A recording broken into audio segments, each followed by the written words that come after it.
Gurmat education centre Delhi और Sikh missionary college लुधियाने दी दिल्ली सब office वालों जॉइंटली ऑर्गेनाइज्ड इस गुरमत क्लास विच वीरा और भैनों नूं जी आया कहंदा होया मैं अज जो श्लोक भगत कबीर जी दे हां उन्हां दा 40 तो 45 तक जिहड़े श्लोक हैं उन्हां दी विचार आरंभ करने वास्ते वीर चरणजीत सिंह नूं बेनती करांगा कि वो अपने विचार इन्हां श्लोकां दी आरंभ करन।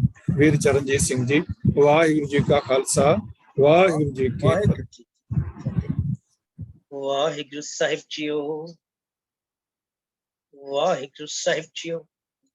एक ओंकार सतनाम करता पुरख निर्भव निर्वैर अकाल मूरत अजूनी सैभं गुर प्रसाद। वाहिगुरू वाहिगुरू वाहिगुरू वाहिगुरू जी का खालसा वाहिगुरू जी की फतेह। कोटान कोटान शुकराना गुरु पिता दा, कोटान कोटान धन्यवाद गुरु दी प्यारी सत्कारयोग जूम दे राही जुड़ बैठी साथ संगत जी दा। गुरु पिता दी अपार बख्शिश सदका पिछले कुछ समय तो गुरु महाराज दी बख्शी हुई सेवा मत अनुसार असा रल मिल के गुरु पिता दी पावन बानी जो कि शिरोमणि भगत कबीर जी दे भगत कबीर जी ने तो उच्चारण की हुई है। कबीर साहब दे राही बख्शी हुई बानी जो कि गुरु ग्रंथ साहिब जी महाराज दे पन्ना नंबर 1364 तो 1377 ते शुभाईमान है।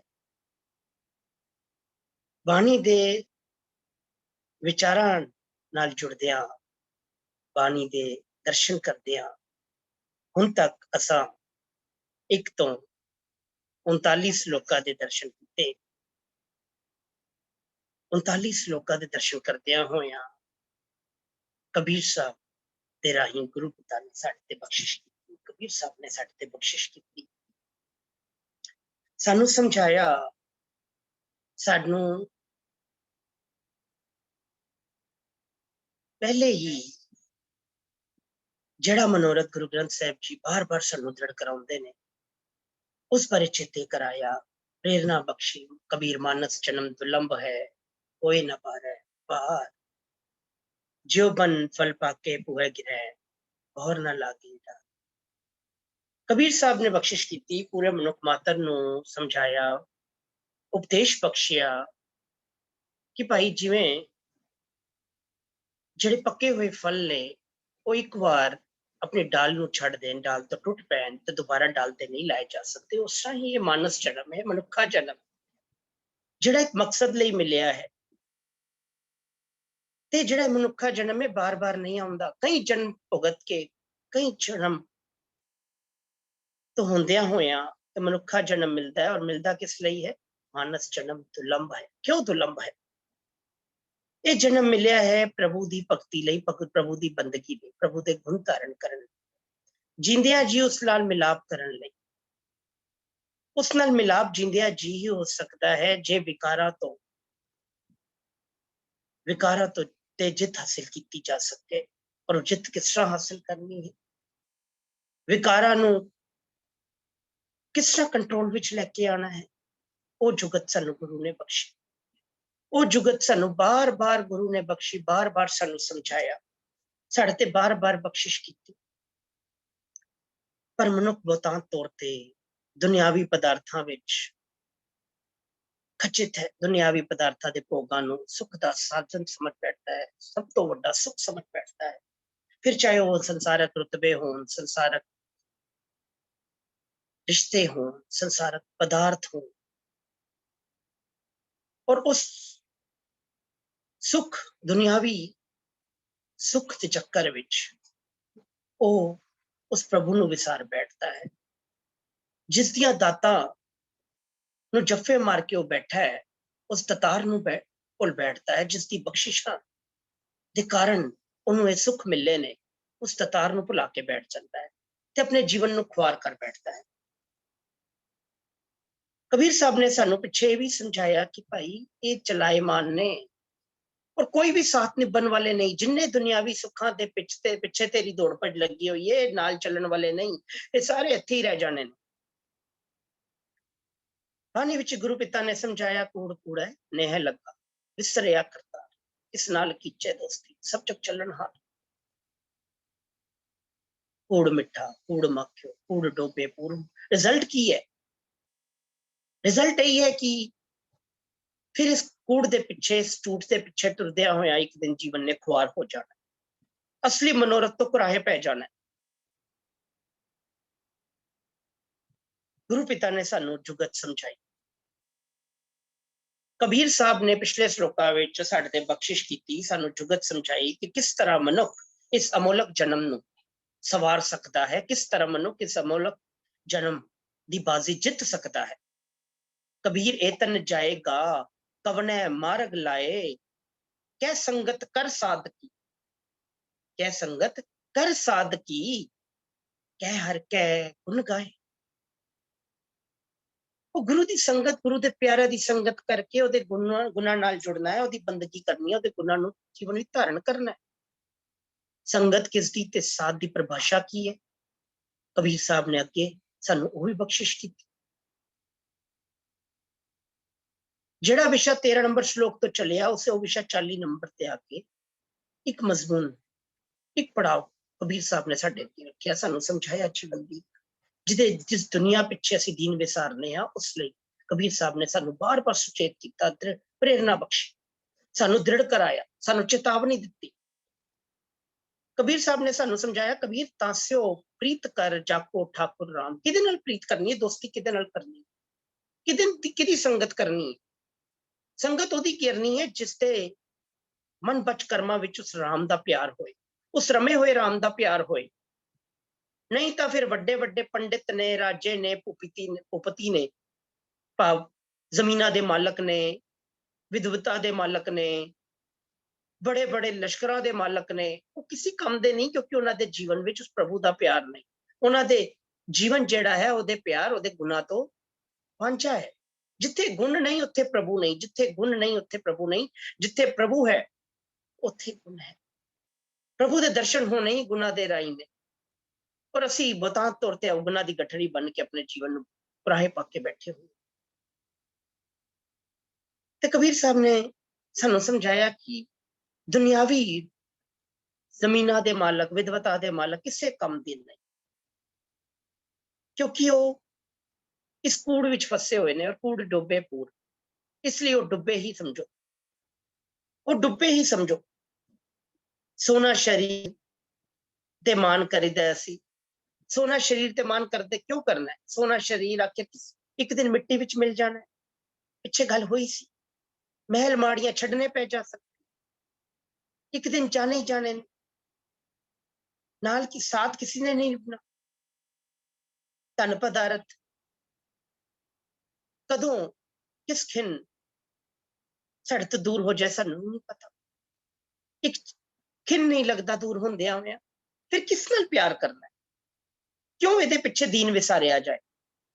हुण अगे 41 तो 45, माफी चाहना, 41 तो 45 नंबर श्लोक विच, 40 नंबर श्लोक असीं पिछली बार विचार चुके सी, इत्थे 41 तो 45 है।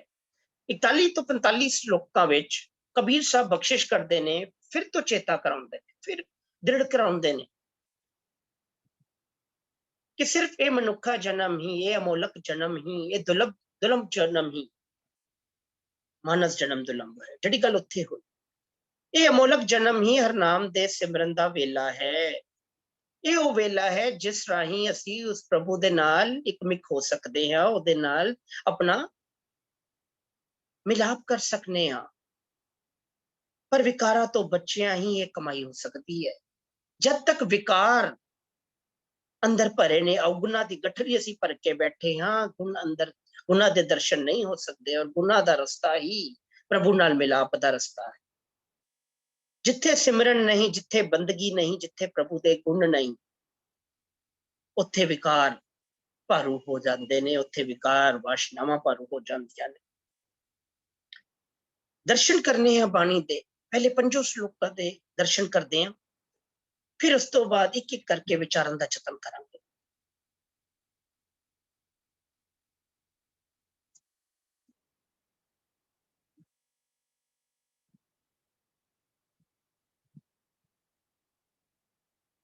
कबीर लूटना है ता लूट ले, राम नाम है लूट, फिर पाछे पछताओगे, प्राण जाएंगे छूट। कबीर ऐसा कोई न जन्म्यो, अपने कर लावे आग, पांचों लड़का जार के रहे राम लिव लाग। वो है लड़का बेचई, लड़की बेचे कोए, सांझा करे कबीर स्यों, हर संग बनज करे। कबीर एह चेतावनी, मत सहसा रह जाए, पाछे भोग न भोगवे, तिनको गुड़ ले खाए। कबीर मैं जानियो पढ़बो पले, कबीर मैं जानियो पढ़बो पलो, पढ़बो पढ़बे स्यों पल जोग, भगत न छाड़ियो राम की, पावे निंदो लोग। कबीर मैं जानियो पढ़बो पलो, पढ़बे स्यों पल जोग, भगत न छाड़ियो राम की, पावे निंदियो लोग।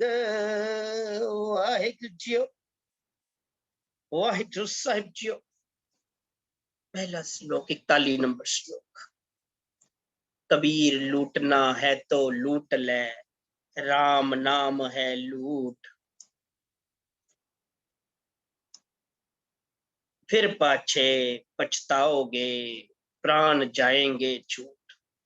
कबीर साहब सानू फिर तो एक बार चेता करा रहे, सानू समझा रहे कि सारा जीवन असी माया दे रस पिछे तुरदे रहने हाँ, माया विच खचित रहने हाँ। सारे जीवन असी माया नू इकट्ठा करन विच ला दिंदे हां, उसकी रास पूंजी इकट्ठी करन लई असी लुटपाट मचाई हुई है। फिर चाहे किसी भी तरह सानू ओ माया असी लोचते हाँ, चाहे वह संसारक सुख हो, चाहे वह संसारक रिश्ते हो, फिर चाहे वह संसारक रुतबे हो, पदार्थ हो, दमड़े हो, उसनू पाने लिए असी किसी भी हद तक चले जाने हैं। तो कबीर साहब सानू समझाते ने, हे मनुख ये की करी जांदा है, लूटना है, जे सांभना है, जे इकट्ठा करना है, जे किसी पीछे दौड़ना है, कोई दौड़ भज लानी है तो किस लिए लानी है। लूटना है ता लूट ले, राम नाम है लूट। भाई लुटना है ते ओ, सांभना है, इकट्ठा करना है ते ओ राम, उस रमे हुए राम दा नाम, भाव दे गुण इकट्ठे कर। अपनी रास पूंजी तैयार करनी है तो ओदे गुनाह दी रास पूंजी तैयार कर। कित्थे भटक रहे हैं, कितने संसारक मोह दे पिछे पटक पटक के अपने जीवन ਨੂੰ ਬਿਰਥਾ कर रहे हैं। जिस लुटपाट जड़ी लुटपाट तू लगा रखी है वो तेनू केवल ते केवल विकारा दे अधीन तेरे जीवन ਨੂੰ बर्बाद कर रही है, कुराहे पा रही है। ते फिर ओदा रिजल्ट यही होना है, फिर पाछे पछताओगे, प्राण जाएंगे छूट। फिर जिंदिया जी केवल विकार ही हावी होने ने, और फिर समा कदों खत्म हो जाएगा, ये उम्र कदों खत्म हो जाएगी, क्योंकि म्याद एक मिली है। हम आदमी हाँ एकदमी, मोहलत मौत न जाना। एक म्याद मिली है, एक जीवन श्वासा दी पूंजी मिली है, वो कदों खत्म हो जानी पता भी नहीं लगना, वो गिनती कदों खत्म हो जाएगी पता भी नहीं लगना, और फिर पछतान का भी मौका नहीं मिलना तेनों, क्योंकि विकार इन्ने भारू हो जाएंगे। जे प्रभु के गुण नहीं ते विकार भारू होंगे, जे प्रभु की बंदगी नहीं, प्रभु की सिफत सलाह नहीं, ते विकारा ने अपना जोर चलाना ही लाना है, और विकारा दे अधीन जीवन ने कुराए पैना ही पैना है, फिर दुख सहेड़ने ही सहेड़ने। ते कबीर साहब इत्थे कह रहे ने जेड़ा धन इकट्ठा करना है ना, वो नाम धन इकट्ठा कर, कदों जिंद शरीर विचों निकल जाएगी पता भी नहीं चलेगा, फिर अफसोस होएगा तेनों, फिर पछताएगा। ਅਸੀਂ गुरु पिता की बाणी के दर्शन करते हैं, हमने पिछे 9वें मेले के श्लोकां के दर्शन किए। 9वीं पातशाही ने तिलंग राग विच भी साडे ते बख्शिश की, उन्हें पिछे विचारा हुई, संचेतना है तो चेत लै, निस दिन मैं प्राणी, छिन छिन ओद बिहात है, फूटे कट जियो पानी। सानू समझाया जिस तरह टूटे हुए घड़े विचों पानी सिमदा सिमदा खत्म हो जाता है, उस तरह जीवन का हाल है। धीरे धीरे जीवन जेड़े श्वासा की पूंजी है खत्म होती जा रही, किस वक्त म्याद खत्म हो जाएगी पता नहीं लगेगा। ते मनोरथ की है, मनोरथ ताई है जे तू चेतना है तो चेत ले, जिस दिन मैं प्राणी, लूटना है तो लूट ले, राम नाम है लूट। मनोरथ तदी है जब एक एक सांस की वरतों उस प्रभु के नाम नू चेते करके ले, एक एक सांस उससे लेखे लगे। मनोरथ ते तां है तरना पोए ही गयो, क्योंकि असि मान करने पिछे गल शरीर ते मान, सब तो ज्यादा मान होंदा जवानी ते। 9वें पातशाह ने सानू समझाया तन ना पोयो ही गयो, लियो जरा तन जीत। कदों ये जड़ा बुढ़ापा है कदों शरीर नू कमजोर कर देगा, कदों इस जवानी दे उत्ते हावी हो जाएगा, सानू पता भी नहीं लगेगा। उत्थे भी प्रेरणा बख्शी, कहो नानक भज हर मना, औद जात है बीत। ये जीवन धीरे धीरे इस समा निकलता जा रहा है, उस परमात्मा के नाल प्यार बना।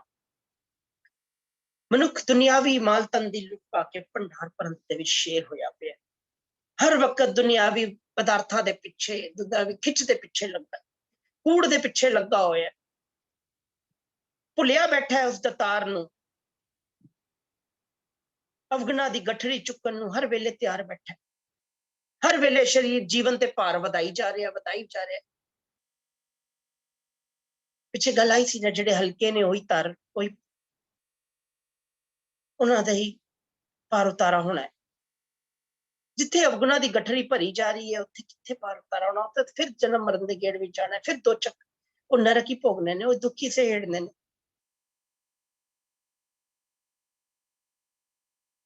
कबीर साहब इत्थे सानू समझाते हैं कि भाई गुण विहार चंदा आत्मक लाभ प्राप्त करना ही इस मनुखा जीवन का मनोरथ है। उस राम नाम दे प्यार नाल जुड़ना ही मनुखा जीवन का असली मनोरथ है। जे लूटना है, जे इकट्ठा करना है, जे सांभना है, तो उहदा नाम उहदे गुण धारण कर, उहदे गुणां नूं सांभ, ताकि जीवन दे असली मनोरथ नूं समझ सके, बुझ सके और असली मनोरथ नूं प्राप्त कर सके।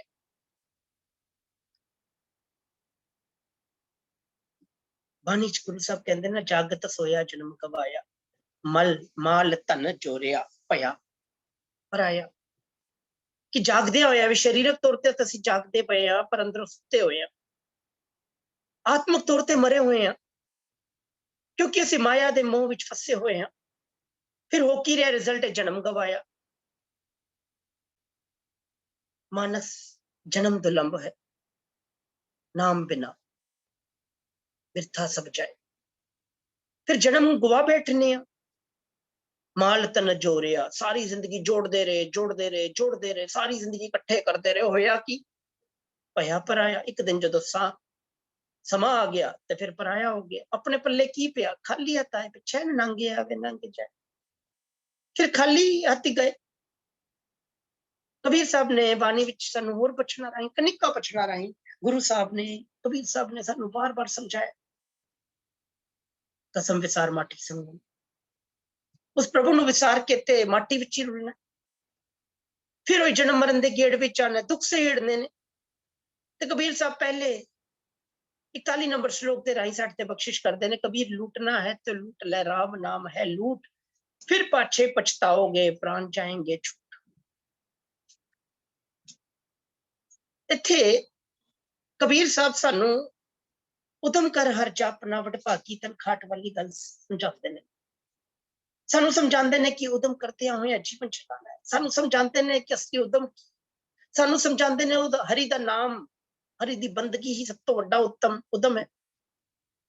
ਜਦੋਂ ਸਰੀਰ ਅਰੋਗ ਹੈ, ਜਦੋਂ ਸਰੀਰ ਹੱਟਾ ਕੱਟਾ ਹੈ, ਜੇ ਸਰੀਰ ਵੀ ਤਾਕਤ ਹੈ, ਉਸ ਵਕਤ ਰਾਮ ਨਾਮ ਦੀ ਜਿਹੜੀ ਕਾਲ ਹੈ, ਕਮਾਈ ਹੈ, ਉਹ ਕੀਤੀ ਜਾ ਸਕਦੀ ਹੈ। ਉਹ ਕਮਾਈ ਕੀਤੀ ਜਾ ਸਕਦੀ ਹੈ ਕਿਉਂਕਿ ਧਰਮ ਕਮਾਉਣ ਆਏ ਆ, ਉਸ ਪ੍ਰਭੂ ਦੇ ਗੁਣ ਕਮਾਉਣ ਆਏ ਆ।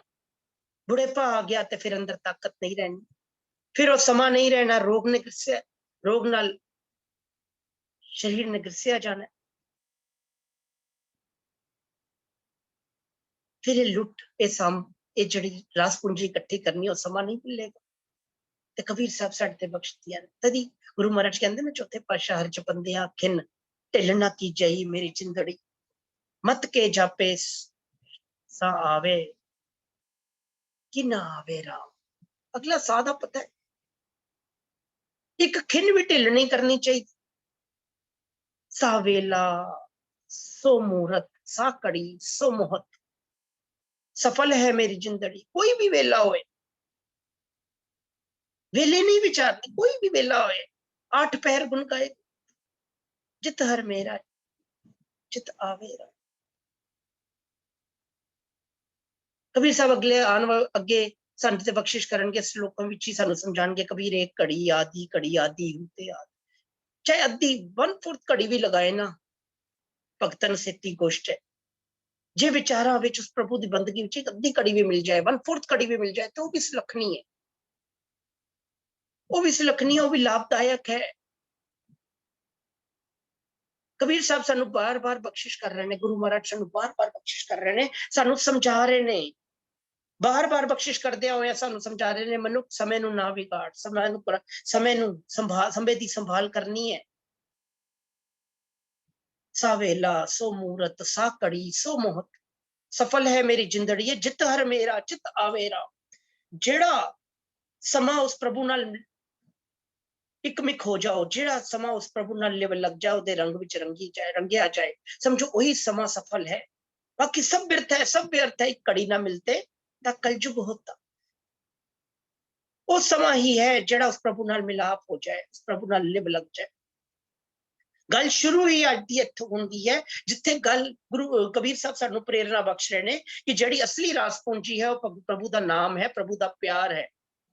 ਔਰ ਉਹ ਪ੍ਰਭੂ ਦਾ ਪਿਆਰ, ਉਹ ਪ੍ਰਭੂ ਦੇ ਗੁਣ ਜਿਹੜੇ ਨੇ, ਉਹੀ ਅਸਲੀ ਰਾਸ ਪੂੰਜੀ ਹੈ। ਉਸ ਨੂੰ ਸਾਂਭਣਾ ਅੱਜ ਤੋਂ ਸ਼ੁਰੂ ਕਰ ਦੇ, ਕਿਉਂਕਿ ਨਹੀਂ ਪਤਾ ਮਤ ਕੇ ਜਾਪੇ ਸਾਹ ਆਵੇ ਕਿ ਨਾ ਆਵੇ ਰਾਮ। ਅਗਲੇ ਸਾਹ ਦਾ ਪਤਾ ਹੈ, ਕਦੋਂ ਇਹ ਔਦ, ਕਦੋਂ ਇਹ ਸਵਾਸਾਂ ਦੀ ਪੂੰਜੀ, ਕਦੋਂ ਸਮਾਂ ਨਿਕਲ ਜਾਏਗਾ, ਸਮਾਂ ਪਤਾ ਵੀ ਨਹੀਂ ਚੱਲੇਗਾ।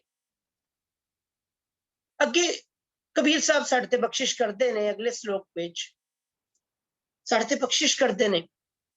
ਜਿਹੜੀ ਗੱਲ ਕੀਤੀ ਨਾਮ ਤਾਂ ਇਕੱਠਾ ਕਰਨ ਲਈ ਦੀ, ਉਹੀ ਗੱਲ ਹੁਣ ਭਗਤ ਜੀ ਪ੍ਰੇਰਨਾ ਦਿੰਦੇ ਨੇ ਸਾਨੂੰ ਅਗਲੇ ਸ਼ਲੋਕ ਵਿੱਚ। ਕਹਿੰਦੇ ਨੇ ਨਾਮ ਤਾਂ ਇਕੱਠਾ ਕਰਨ ਲਈ ਇੱਕ ਕੰਡੀਸ਼ਨ ਦੀ ਲੋੜ ਹੈ, ਇੱਕ ਕੰਡੀਸ਼ਨ ਦਿੱਤੀ ਹੈ ਵਿਚਕਾਰ। ਕਹਿੰਦੇ ਨੇ ਨਾਮ ਤਾਂ ਇਕੱਠਾ ਕਰਨ ਲਈ ਜ਼ਰੂਰੀ ਹੈ ਕਿ ਮਨੁੱਖ ਪਹਿਲੇ ਆਪਣੇ ਮੈਂ ਤੇਰ ਛੱਡੇ, ਸੰਸਾਰਕ ਮੋਹ ਛੱਡੇ, ਲੋਭ ਲਾਲਚ ਛੱਡੇ। ਜੇ ਅੰਦਰ ਹੰਕਾਰ ਹੈ, ਜੇ ਅੰਦਰ ਕਾਮ ਹੈ, ਕ੍ਰੋਧ ਹੈ, ਤ੍ਰਿਸ਼ਨਾ ਹੈ, ਤਾਂ ਫਿਰ ਨਾਮ ਤਾਂ ਦੀ ਪੂੰਜੀ ਇਕੱਠੀ ਨਹੀਂ ਹੋ ਸਕਦੀ। ਪਹਿਲੇ ਉਸਨੂੰ ਖਤਮ ਕਰਨਾ, ਉਸਨੂੰ ਤਿਆਗਣਾ ਜ਼ਰੂਰੀ ਹੈ। ਤਿਆਗਣਾ ਨਿਕਾ, ਪਹਿਲੇ ਉਸਨੂੰ ਤਿਆਗਣਾ ਜ਼ਰੂਰੀ ਹੈ। ਪਰ ਨਾਲ ਹੀ ਕਹਿਤਾ ਕਿ ਉਹ ਵਿਰਲੇ ਹੀ ਨੇ, ਫਿਰ ਹੈਨ ਵਿਰਲੇ ਨਹੀਂ ਕਣੇ ਫੈਲ ਪਕੜ ਸੰਸਾਰ। ਕਹਿੰਦੇ ਫਿਰ ਵਿਰਲੇ ਹੀ ਨੇ। ਆਓ ਦਰਸ਼ਨ ਕਰੀਏ ਸ਼ਲੋਕ 42 ਦੇ। ਉਹ ਵਿਰਲਿਆਂ ਦੀ ਬਾਰੇ ਦੱਸਦਿਆਂ ਹੋਇਆ ਕਬੀਰ ਸਾਹਿਬ ਸਾਡੇ ਤੇ ਬਖਸ਼ਿਸ਼ ਕਰਦੇ ਨੇ, ਕਹਿੰਦੇ ਨੇ ਕਬੀਰ ਐਸਾ ਕੋਈ ਨਾ ਜਨਮਿਓ अपने कर लावे आग, पांचों लड़का जार के रहे राम लिव लाग, ऐसा कोई न जन्मे हो। कहते ने विरले ने, वो विरले ही होंदे ने। कौन? अपने कर लावे आग, जो अपने घर नू अग लाए। भाव अपने अनपढ़ नू, अपने अंदर दी मैं तेर नू, अपने संसारक मोह नू साड़ के, भाव त्याग के, बड़े वो विरले ही ने जड़े इसते जेतू हो के, अपने अहंकार ते, अपनी होमे ते, अपने मोह ते जेतू हो के, अपने शरीर दे मान तो परे हट के उस प्रभु दे नाल लिव जोड़ते ने। पांचों लड़का जार के, पांचों लड़का, पंजे लड़के, माया दे पंज पुत्र केड़े ने? काम लोभ मोह अहंकार। ये बहुवचन है जी, लड़का इत्थे बहुवचन है। पांचों लड़का जार के, जार हुंदा साड़ के, उन्हां नू साड़ के, उन्हां नू त्याग के रहे राम लिव लाए। कंडीशन दिती है कि जे उस प्रभु नाल लिव लगानी है, उस प्रभु दे नाम तन इकट्ठा करना है, ते कंडीशन की है? पहले अपने अंदर दे विकारां नाल लड़ना पएगा। खालसा सोए जो लड़े नित जंग, जो रोज इन विकारां नाल लड़ के, रोज इन विकारां ते जेतू हुंदा है। जो ते युद्ध कला की है? युद्ध कला है गुरु दी शरण, युद्ध कला है गुरु दी सिक्ख्या, युद्ध कला है गुरु दा प्यार, गुरु दे गुण। जेड़ा नाम राम नाम दा धन जेड़ा इकट्ठा करना है, वो गुरु दी सिक्ख्या दे अधीन, गुरु दी शरण विच आके ये पांचों लड़का जार के, भाव इन्हां ते जित हासिल करके, इन्हां तो साड़ के, इन्हां त्याग के उस प्रभु नाल लिव जुड़ सकती है। जे अंदर अहंकार है, जे अंदर काम है, जे अंदर वासनावां ने, जे अंदर तृष्णावां ने, तो उस प्रभु नाल लिव नहीं जुड़ सकती। जिथे मैं तेर है, होमे नामे नाल विरोध है, तो इन्हां वसे इकट्ठा है। जिथे नाम है उत्थे होमे नहीं, जे होमे है ते नाम नहीं। तभी कबीर साहब ने क्या, विरले ने ऐसा कोई न जन्मे अपने कर लावे आग। पहले अपने अंदर स्वयं पड़चोल करनी है, पहले अंदर स्वयं पड़चोल करके अंदर दे विकारां नाल लड़ना है, उन्हां ते जित हासिल करनी है। करबंद अपने कर लावे, पांचों लड़का जार रहे राम दे लाग। पहले फिर जड़े पंज विकार ने, बड़े विकार ने, उन्हां ते जित हासिल करके ही उस प्रभु नाल लिव जुड़ सकती है। जरूरी कंडीशन समझाई। पिछे भी गल आई सी, कबीर साहब ने श्लोक नंबर 5 विच छड्ड ते बख्शिश की सी, यही गल उत्थे भी कही सी कि विरले ने कबीर ऐसा एक आद जो जीवत मृतक होए। जीवत मृतक, जीवन मुक्त का मतलब ही यही, जिंदिया जी विकारां नू कंट्रोल विच लेके आना, जिंदिया जी विकारां ते जित हासिल करनी, जिंदिया जी विकारां नू त्यागना, जिंदिया जी प्रभु दे गुण सत संतोख दया सेवा अंदर बस कर करनी। वो तां ही अंदर घर कर सकदी, ओदा चानन तां ही आ सकता है जद विकारां दा जेड़ा काला पर्दा है वो उप्परों हटेगा। प्रभु दी बख्शिश सदका, करते दी बख्शिश सदका साडे अंदर गुण उस मालिक ने पैदा कीते ने। वो गुण अंदर ने, जेड़ा काला पर्दा, जेड़ा कालख उहदे उत्ते चढ़ी हुई है इन गुणां दी, जो रोजमर्रा दी जिंदगी विच असीं इकट्ठी करदे हां, वो अवगुणां दी कालख दे चक्कर विच जेड़े गुण ने इहदा चानन नहीं आ सकदा। ते जेड़े अवगुण है ये भारू हो जाते हैं। जब तक इन्हां नू साड़िया नहीं जाएगा, गुनाह दा चानन प्रगट नहीं हो सकता, गुण प्रगट नहीं हो सकते, जो कि अंदर ने, मनुख दे अंदर ने। मन तू जोत स्वरूप है, अपना मूल पहचान, मन हर जी तेरे नाल है। अंदर वो प्रभु बैठा है, ओदे गुण अंदर ने, किधरे बाहर ढूंढन नहीं जाना, सिर्फ ऊपरली कालख नू हटाना है। वो कालख केवल ते केवल गुरु की शरण विच आके ही हट सकती है। इसदे ही अंदर 5 चोर बसे, काम क्रोध लोभ मोह अहंकारा। मनमुख अमृत लूटै मनमुख नहीं बूझे, कोई ना सुने पुकारा, किस अगे फरियाद करिए।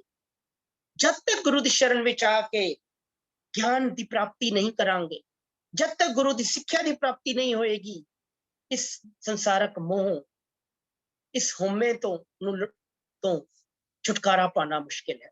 इहदा नाश करना, इनू साड़ना मुश्किल है, असंभव है। ते कबीर साहब इत्थे साडे ते फिर वही बख्शिश कर रहे हैं, कह रहे हैं पहली कंडीशन है पांचों लड़का जार की। सब तो पहले स्वयं पड़चोल कर, बंदे खोज दिल हर रोज। जब तक अंदर स्वयं पड़चोल नहीं करेगा, अपने अंदर दी जड़ी तृष्णावां ने अंदर दा होमे है, जब तक उन्होंने अग नहीं लाएगा, अंदर दे बैठे विकारां नूं नहीं साड़ेगा, तब तक उस प्रभु नाल लिव नहीं जुड़ सकती। लिव तां ही जुड़ेगी जो उस प्रभु जे इन्हां तो छुटकारा मिलेगा। असी बहुतां तौर ते अपने जीवन विच देख लईए, बैठे गुरु घर विच होने, संगत विच बैठे होने, फिर भी ध्यान किते होंदा, ध्यान विचों तृष्णावां, दुनियावी पदार्थ, दुनियावी रुतबे, दुनियावी दमड़े चल रहे होंदे ने, जिन्हों असी परेशानियां दा नाम देने, जिन्हों असी कम काज, संसारक कम काज दा नाम देने। संगत विच रह के भी असी उस बांस की तरह हो जाने आ जो उस सिक्ख्या तो वांझा रह जाता। ਉਹਦੀ वजह इको ही है, क्योंकि अंदर काम क्रोध लोभ मोह अहंकार पांचों लड़के ने, ये जड़े भारू ने, गुण अंदर आन ही नहीं देंदे। सूरज जुड़नी है गुरु नाल, सूरज जुड़नी है गुना नाल, सूरज जुड़ी होंदी है दुनियावी कामकाज नाल, सूरज जुड़ी होंदी है दुनियावी पदार्थां नाल, दुनियावी मोह नाल। ते गुरु महाराज इत्थे कबीर साहब साडे ते यही बख्शिश करदे ने, सानू समझांदे ने कि अग लान तो इत्थे भाव ही यही है कि ज्ञान की प्राप्ति नाल देह अध्यास नूं मुकाना है। जिहड़ा देह दा प्यार है, जिहड़ा शरीरक प्यार है, उन्होंने हटाना है, संसारक मोह नूं हटाना है। होएगा कदों? जदों ज्ञान की प्राप्ति आए होएगी। देखो भाई ज्ञान की आई आ, सबे उडानी परम की टाटी, रहे न माया बांधी। माया के आधार ते रहने वाला कोई भी छप्पड़ नहीं पट सकता। जे ज्ञान, उस प्रभु का ज्ञान अंदर आ जाए, उस प्रभु की सिक्ख्या अंदर आ जाए, ज्ञान तो बाद से जीवन उद्यमशील हो जाए। जे जीवन उद्यमशील हो गया, ज्ञान की प्राप्ति, ज्ञान की ओट आसरे विच, उस ज्ञान के चानन विच जे जीवन उद्यमशील हो गया, तो फिर आपे ही लिव जुड़ जानी, आपे ओदी बख्शिश का पात्र बनिया जाना। पंच खंडा दे दर्शन करते हैं असीं लोग। हुण अगले श्लोक विच इसी चीज को विस्तार नाल समझाउंदे कबीर साहब, दसदे ने किदे नाल बनाई जाए सांझ, संगत किदी कीती जाए, परमात्मा नाल उसदे नाम दा वनज करना किस तरह है, वो ट्रांजैक्शन होनी किस तरह है। कबीर साहब कहते ने, को है लड़का बेचे, लड़की बेचे कोई, सांझा करे कबीर स्यों हर संग बनच करे। वो है भाई विरला ही है, वो है दा मतलब विरला ही है। कौन? लड़का बेचे, पिछे गल आई लड़का, पांचों लड़का जाने। हुण गल आ रही है जेड़े काम क्रोध लोभ मोह नूं त्यागन वाले, गुरु दे नाम और राम तन दे जेड़े व्यापारी ने, राम नाम दे जेड़े वो जिज्ञासु ने, वो व्यापारी ने, जिन्होंने ट्रांजैक्शन ही नाम दी करनी है, जिन्होंने ट्रांजैक्शन ही, जिन्होंने वनज ही नाम दा करना है।